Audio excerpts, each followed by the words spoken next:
Okay, humanities friends, I am here today to talk about medieval critics of the church, two of them in particular. But before I get into details, I want to say a little bit about why this lecture is assigned, why I'm giving it. And I think you've probably already started to pick up on the fact that in this unit, one of the themes is criticism of the church. Trouble within the church and criticism from within the church. Um, we have already seen this in Dante, especially in the canto on the Simoniacs, but in other places as well. And this week we're seeing it in Chaucer as well, especially in the prologue and in the Pardoner's prologue and tale. One of the most common criticisms that you find during this period, and certainly you find them in Dante and Chaucer, is laments over the church's wealth, its lust for wealth, and the rather sorry state of the clergy, who are more preoccupied with wealth than they are the care of the souls that are in their charge. And so for people like Dante and Chaucer and many others, the church has compromised its spiritual mission. But during the same period of time, the late Middle Ages, 1300 to 1500, we see a new breed of church critics who are certainly going to repeat some of the same criticisms that Dante and Chaucer will level, but they're going to go a step further.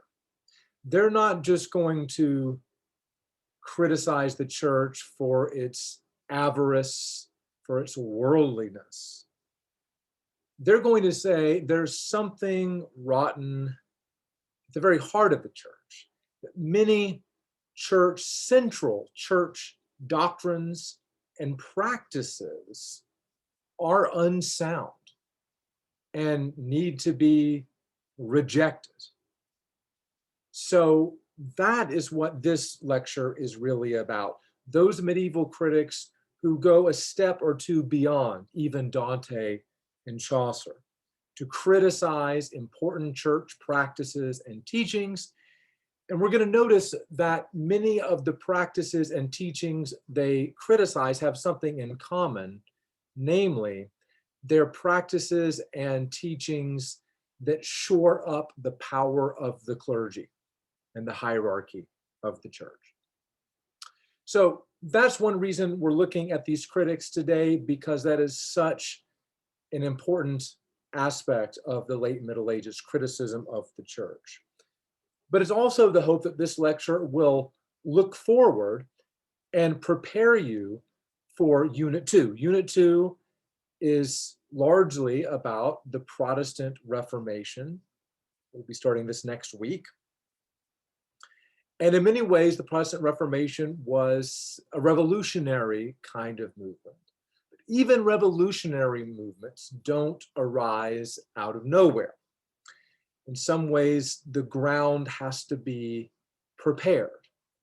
And I want to suggest that people like Wycliffe and Huss, the figures I'll be talking about in just a moment, they help to prepare that ground, even though they predate the Protestant Reformation. They predate the people we'll be studying next unit, like Martin Luther and John Calvin. Now, I don't want to suggest that people like Wycliffe and Huss are the original Protestant reformers. They're not. But I think that they helped to circulate ideas and to foster attitudes without which the Protestant Reformation probably would not have happened, or would not have happened when and where it did. All right, well, let's get right into this and talk about one of our central figures, one of our two central figures today, John Wycliffe. He was an Englishman. He was from Yorkshire originally. He spent most of his professional career in Oxford. And if you look at his dates, which of course you don't need to memorize, but you should notice that he lived through the two huge debacles, church-wise, of the late Middle Ages, the Avignon papacy, and then the Great Schism. Now, he was an academic through and through. He began his career in philosophy and then later branched out into theology as well. But he was never just an academic. He was a priest as well, which is important to bear in mind in just a moment. But even as an academic, he was certainly no ivory tower academic. He got really involved in some of the most heated political and theological debates of his day. Now, even though he generated a lot of controversy in his own time, unlike our other major figure today, he died in peace. He died of, well, old age by Middle Ages standards, I guess. But his post-mortem repose was disturbed several decades later. You may remember reading about the Council of Constance, which met in 1414. At the Council of Constance, this is when the Great Schism was finally ended. But that wasn't the only thing that happened at the Council of Constance. Another thing that happened there is that, and of course, this is decades after Wycliffe's death, 1414. Hundreds, literally hundreds of Wycliffe's theological propositions were condemned. And if that did not get the message across sufficiently, his remains were also dug up and taken out of consecrated ground. In other words, he could no longer be buried in an official church cemetery. Well, that's bad enough. But a little bit later, 15 years later, in 1428, to add insult to injury, his remains were dug up yet again, and this time they were burned, and the ashes were cast into the swift river. Now, all of this raises the question, what in the world does a person have to do to make people so upset with you that they will dig up your remains not once, but twice, and then burn them? Okay, this is clearly a polarizing figure, and really polarizing, because we'll see in a moment that he had many, many disciples, but obviously he also had a fair number of enemies as well. How to explain this?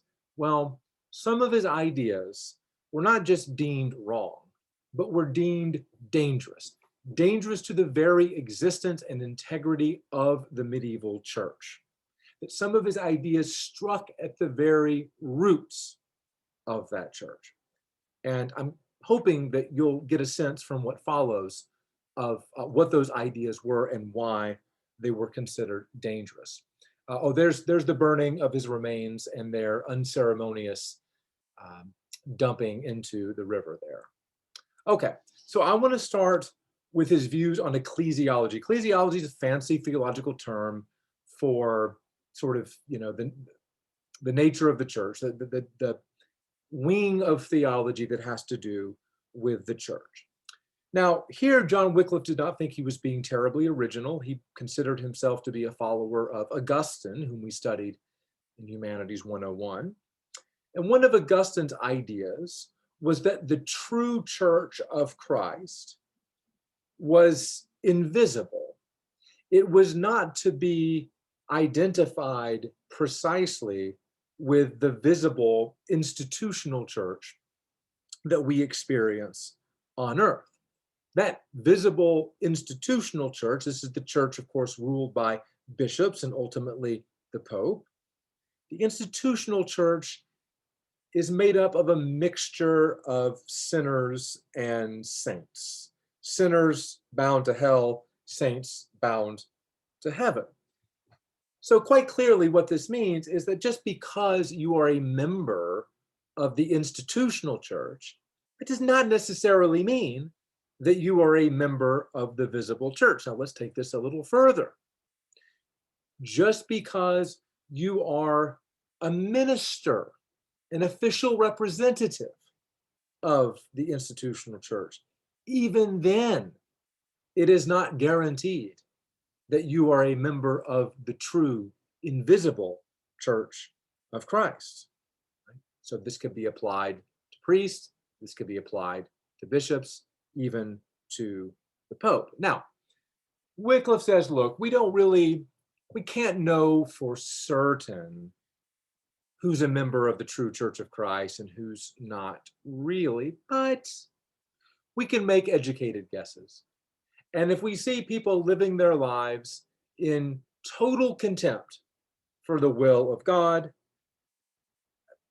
not even really, yes, just not even making an attempt to live according to God's will, we can be pretty confident that those people are not members of the true Church of Christ. Now, again, that is a kind of awkward idea to apply to someone like the Pope, right? What if the Pope doesn't seem particularly interested in the Christian life and living according to the will of God? If that's the case, and Wycliffe absolutely believes that can, and in fact has at times been the case, then the Pope in that instance would not deserve our allegiance at all. In fact, we should regard a Pope like that, a Pope sort of contemptuous of the will of God, we should consider a Pope like that to be Antichrist. And we should renounce our allegiance to such a Pope or bishop or priest. Now, in the end, Wycliffe does not go quite so far as to reject the office of the papacy. So in other words, he's not going out there saying the church shouldn't have a pope. But he does see the papacy as really a kind of human institution that might have some value and some utility, but it's not a divine institution. And that certainly means that popes are not above criticism, and in some cases should not be above renunciation and denunciation.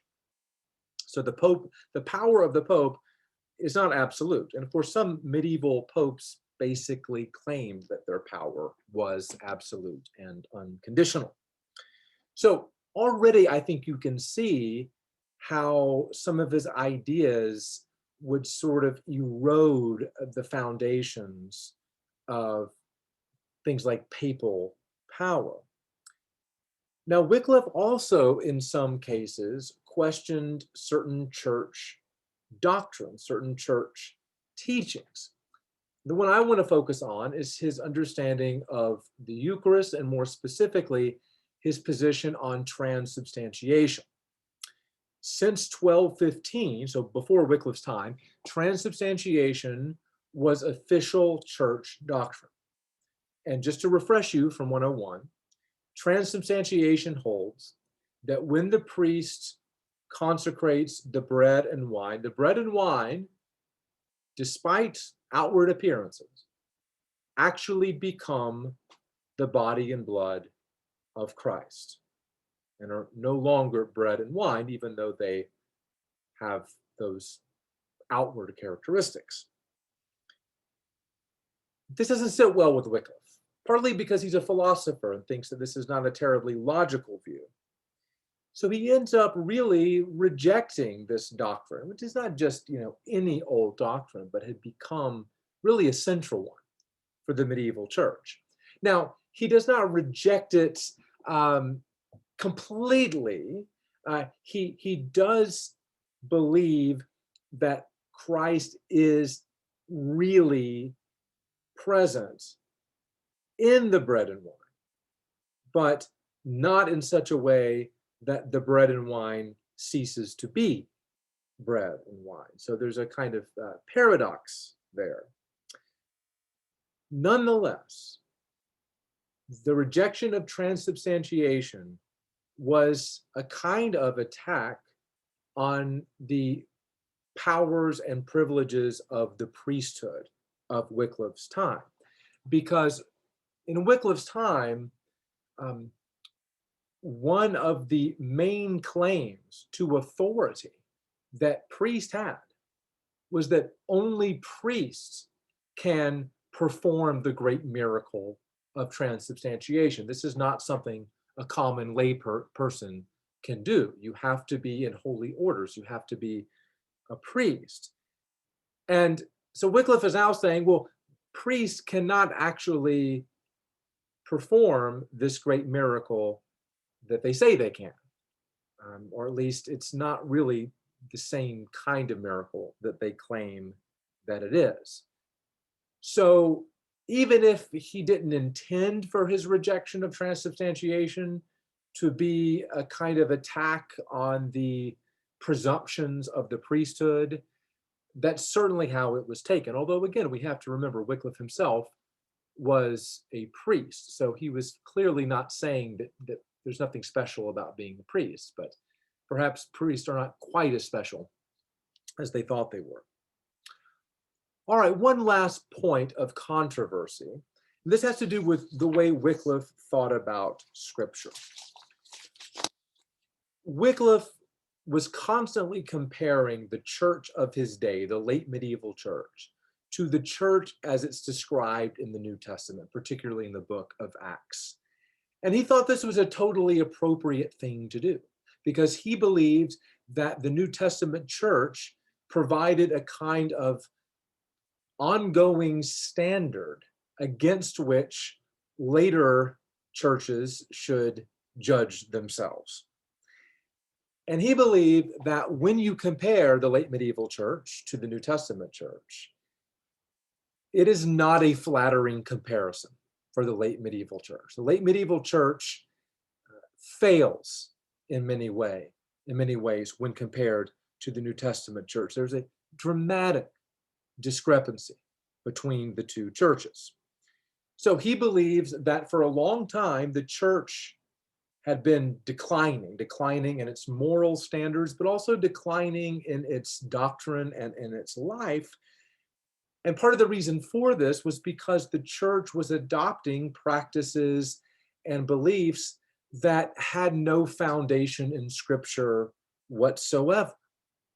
And it's even worse than that because he thought that certain church traditions and practices actually contradicted Scripture in some way. And for him, it was quite an easy conclusion to draw that if you see that a church practice or doctrine contradicts Scripture, you should reject that doctrine or practice. Now, that idea, by the way, probably sounds very familiar to many of you, maybe even commonsensical, but that was not a common way of thinking in the Middle Ages. Now, precisely because of his view of the authority of Scripture, Wycliffe believed that the Bible should be accessible and available to all Christians, even lay people. It should not be kept under the lock and key of the clergy. And so he was a strong proponent of translating the Bible into vernacular languages. That's another motif of this unit, right? The validity of vernacular languages. Think about Dr. Edmondson's lecture. Now, scholars are not quite sure if Wycliffe himself actually engaged in any vernacular translations of the Bible, but he certainly supported those efforts. And without question, his disciples really took him up on this. And so some of his disciples produced what is known as the Wycliffite Bible. Just keep in mind that doesn't mean that Wycliffe himself produced it, but that it was produced sort of by his disciples in his spirit in some way.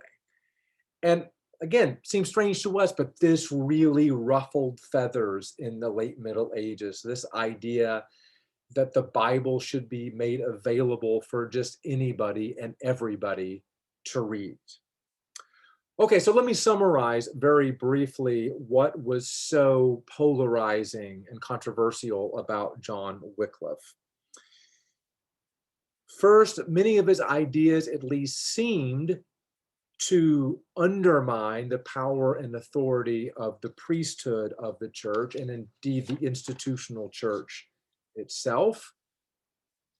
Christians do not automatically owe their allegiance to certain church officials, just because they occupy a certain office. They also need to be real Christians. And if those church officials are not living as real Christians, then they don't really have any claim on our obedience.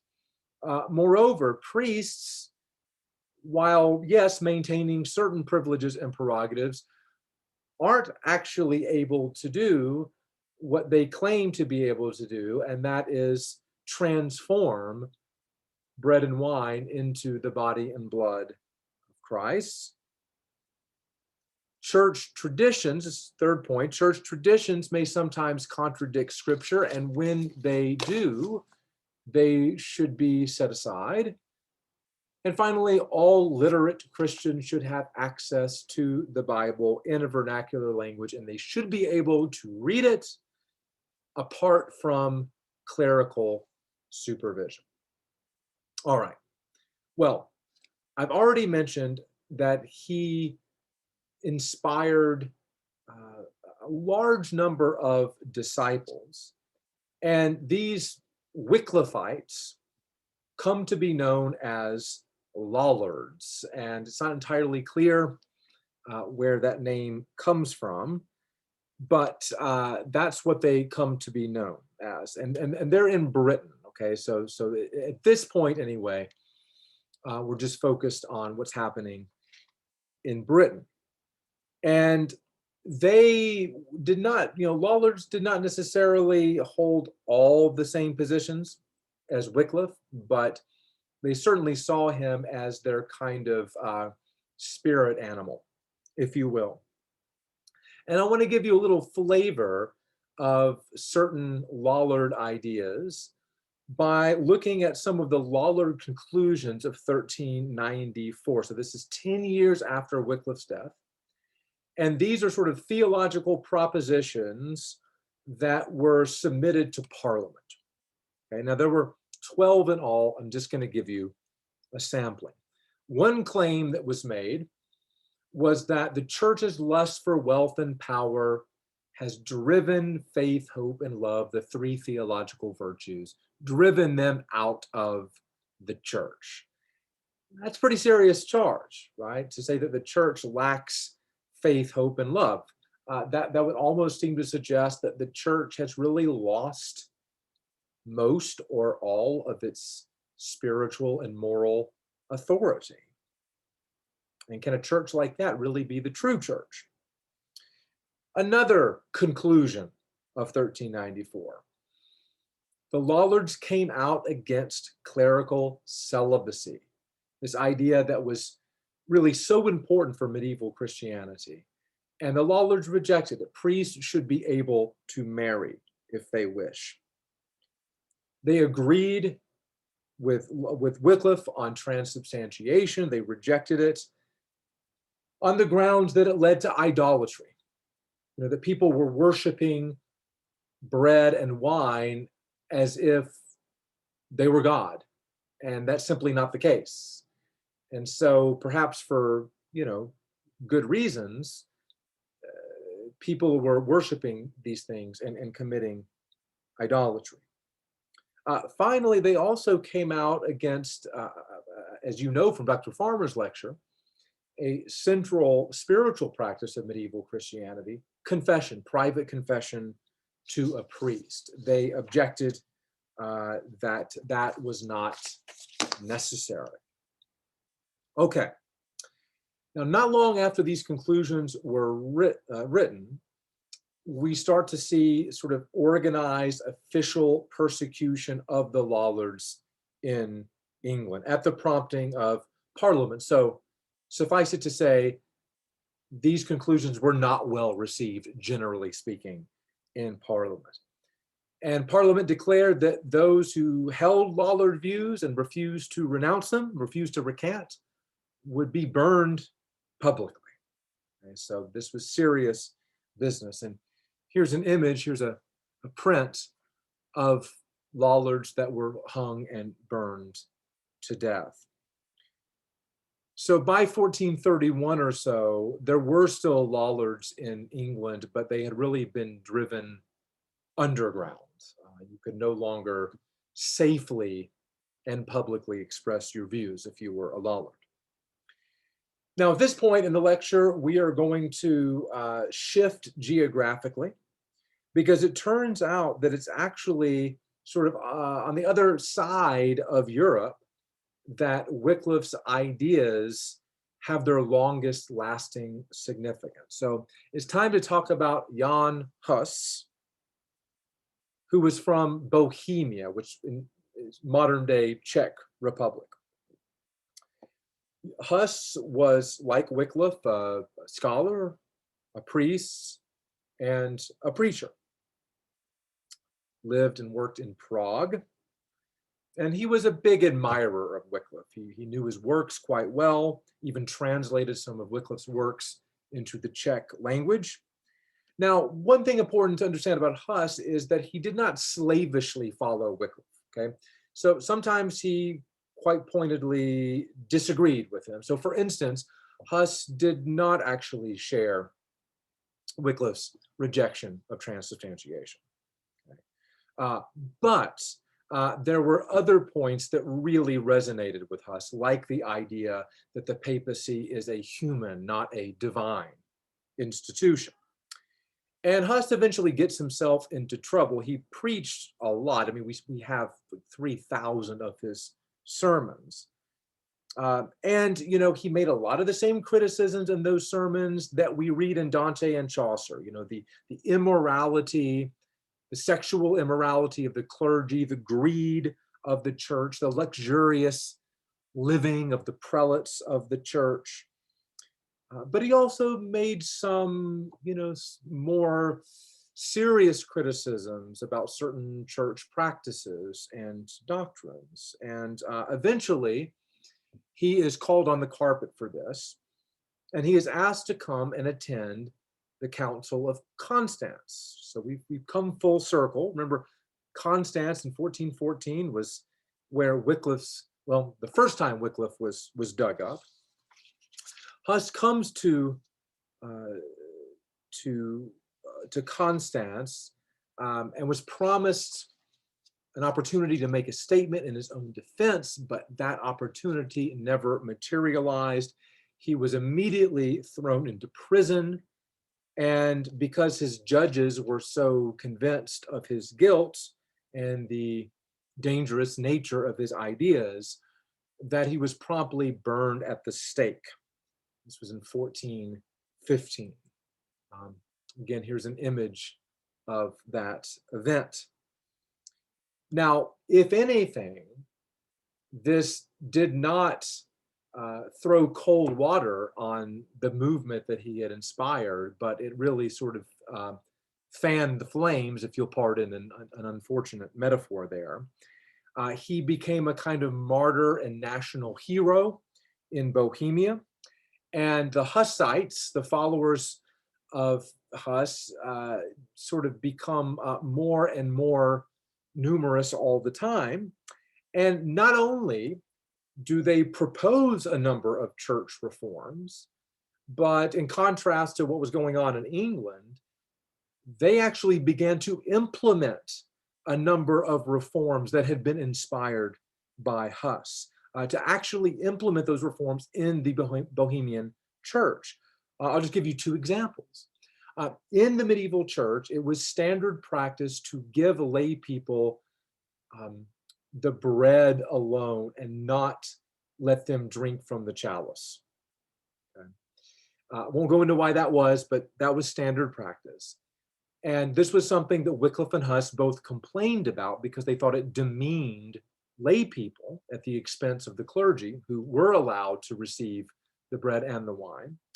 And so in the Bohemian church, inspired by Hus, lay people began to be given communion in both kinds, given both bread and the cup. Secondly, the church service itself, the Mass itself in Bohemia, began to be conducted in the vernacular language, in Czech, rather than in Latin, which of course was totally unintelligible to the average person. Now, you know, we'll see later on, these are reforms that in some cases will not be implemented in certain churches for hundreds of years. So the Bohemian church, inspired by Huss, were really on the vanguard of church reform in the late Middle Ages. And even today, Huss remains a national hero. So if you're fortunate enough to go on the Humanities Tour often goes to Prague. Be sure to check out his memorial there. All right, so to conclude, in the 14th and 15th centuries, the late Middle Ages, we start to see the emergence of a new kind of church critic. One who is going to go beyond the kind of standard criticisms that we find in Dante and Chaucer. And they're going to second those criticisms, to be sure, but they're going to go a step further by calling into question certain cherished central church doctrines and practices, and often doctrines and practices that enhanced and aggrandized the position of priests within the church. Okay? So think about it. By criticizing things like transubstantiation, by criticizing things like clerical celibacy, by wanting to do away with confession to a priest, all of these proposals could certainly be interpreted as undermining the special position of priest in the medieval church. And conversely, they could be seen as attempts to empower the laity, by giving the laity both kinds of communion, by providing vernacular translations of the Bible. Now, we've seen, particularly in the case of Huss, that at least in the short term, many of these critics of the church were silenced. But their criticisms and their reform proposals were not lost to history. Their ideas lived on and really helped to lay the groundwork for the Protestant Reformation of the 16th century, which changes really the world, but certainly Christianity forever. So more on that next unit. All right, have a great day.